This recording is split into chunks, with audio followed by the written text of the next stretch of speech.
Bem, pessoal, vamos de BTC no fim de tarde dessa terça-feira, 10 de outubro. Agora na Espanha, 21 horas e 17 minutos. No Brasil, 16 e 17 da tarde.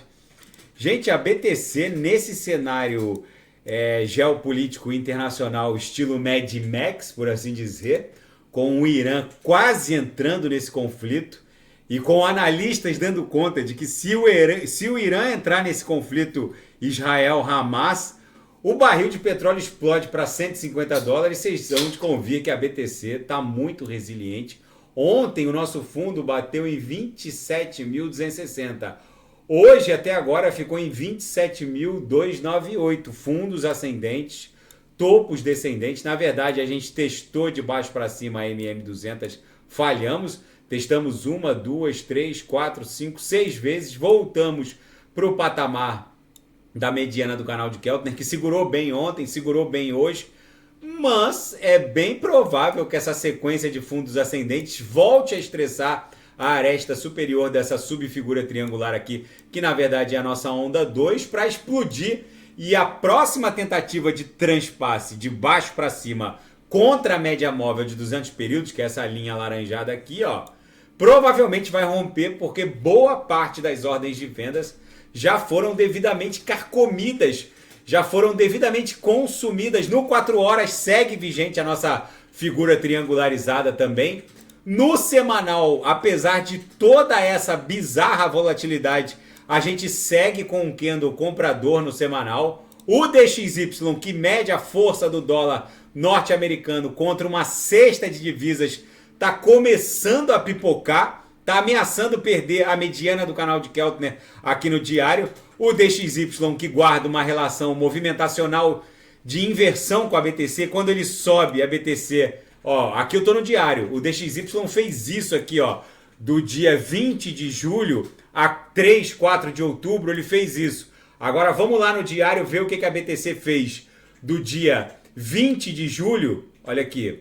Do dia 20 de julho a 4 de outubro, a BTC fez isso. Ó. Ou seja, quando o DXY sobe, a BTC desce. E agora que o DXY começou a descer, a BTC começa a querer subir. Há uma clara relação movimentacional de inversão. E é por isso que também no semanal o DXY está quase pipocando. A BTC em algum momento vai explodir para $40 mil.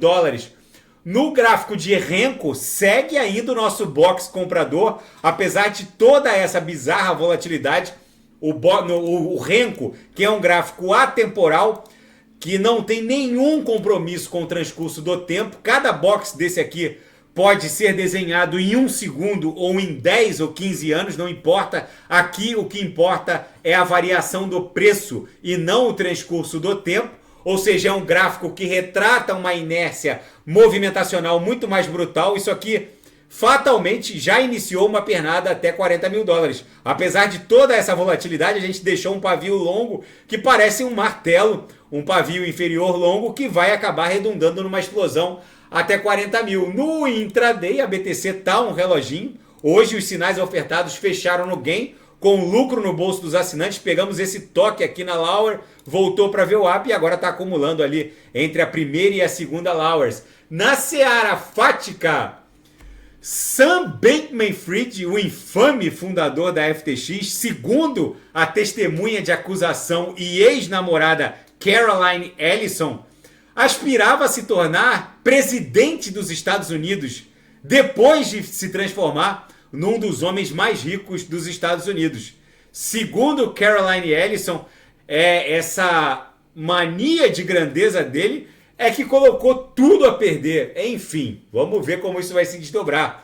A Binance congelou contas vinculadas ao Hamas após um pedido do judiciário israelense. É o novo normal. Por isso que a autocustódia, até para esse tipo de organização, seria uma solução. Enfim, vamos ver como isso também vai se desdobrar.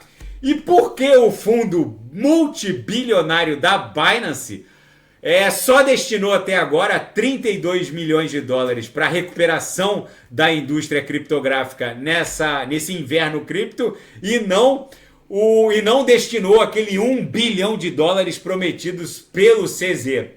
O CZ reportou que boa parte dos recursos, né, mais de 90 e tantos por cento dos recursos ficaram retidos por falta de fundamentos e pela quantidade bizarra de projetos sem nenhum comprometimento com a comunidade cripto, projetos de pump dump, basicamente, projetos que não ostentavam fundamentos e, por isso, a tesouraria acabou requisitando os valores de volta para as contas da holding Binance e não destinou esses $1 bilhão em favor da incubação de projetos criptográficos, por assim dizer. Na seara geopolítica e finanças internacionais, o investidor bilionário Paul Tudor Jones chama o atual cenário geopolítico de mais ameaçador e desafiador que ele já viu.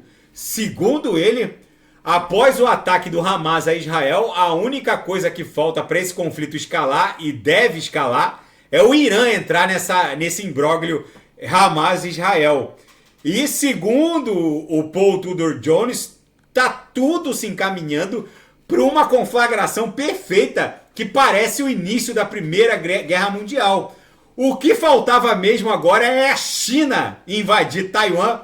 Aí sim teríamos todos os elementos perfeitos para uma Terceira Guerra Mundial se conflagrar. Enfim, e como um paraíso, um cenário paradisíaco, que era o kibbutz de Kfar Aza,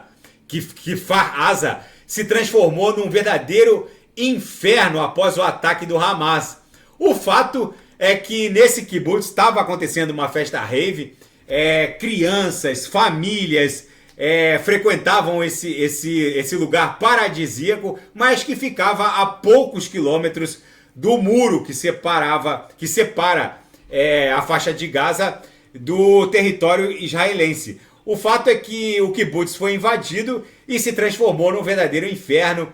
Agora, nessa terça-feira, as autoridades israelenses ainda contavam os mortos. O cheiro de cadáver, o cheiro de morte era absolutamente insuportável e toda essa carnificina está sendo usada pelo governo de Israel, pelo regime de Netanyahu, para iniciar o que eles estão chamando de pulverização de Gaza, o que inclusive já está começando. Eles já cortaram energia elétrica, água, combustível e acesso a mantimentos. Gaza está totalmente sitiada e nas próximas horas vai começar uma invasão terrestre israelense contra o território. Tudo vai escalando rapidamente. As autoridades israelenses agora acusam o Hamas de terem sido financiadas com recursos criptográficos de moeda digital. Enfim, o Irã muito provavelmente está por trás do financiamento do grupo terrorista Hamas. O fato, gente, é que agora a grande expectativa que fica no cenário geopolítico é a entrada ou não do Irã nesse imbróglio Hamas-Israel. Se isso acontecer, aí o caldo vai engrossar. É muito provável que a BTC esteja acumulando aqui e vai explodir em direção a $40 mil. Lembrando que os Estados Unidos estão enviando navios de guerra para o mar Mediterrâneo Oriental, ali no litoral de Israel. Os gastos militares da OTAN já estão nas alturas, agora começa toda essa corrida armamentista no Oriente Médio. É muito provável que os orçamentos ocidentais explodam e o M2, que guarda uma relação de expansão do market cap da BTC com ele, é bem provável que o M2, o Money Measure, exploda e faça a BTC caminhar resiliente em direção a $100 mil. O nosso alvo mais imediato agora é $40 mil. Isso deve acontecer nas próximas semanas, tá bom, pessoal? Se nada fugir do script, eu volto amanhã para analisar a própria BTC.